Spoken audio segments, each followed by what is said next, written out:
Napag-uusapan na rin ang trabaho. Marso na at kasabay naman ang pagtatapos ng libu-libong mag-aaral sa kolehiyo ay dumarami ulit ang mga maghahanap ng trabaho.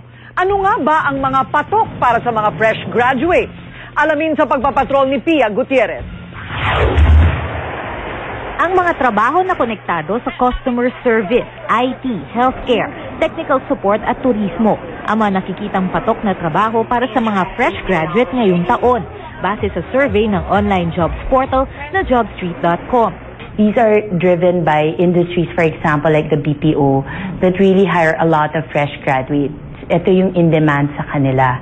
Halimbawa ng mga patok na trabaho ay ang customer service agent, Unix administrator, nurse, technical specialist at hotel representative.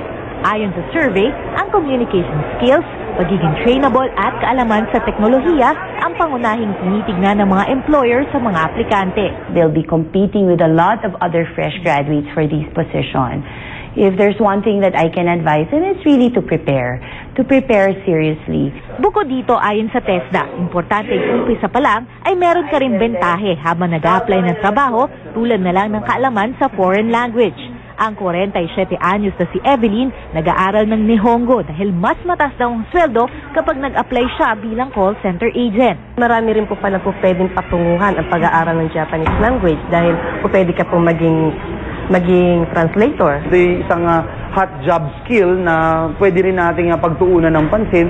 Bukod sa Nihongo, meron ding klase sa Spanish, Arabic, Mandarin at Korean sa TESDA. Libre ang mga klase sa TESDA. Plano mo mang mag-abroad o magtrabaho sa Pilipinas. Aabot lamang sa 100 oras ang pag-aaral ng isang foreign language sa TESDA at pagkatapos ay dadaan sa certification. Pia Gutierrez, Patrol ng Pilipino.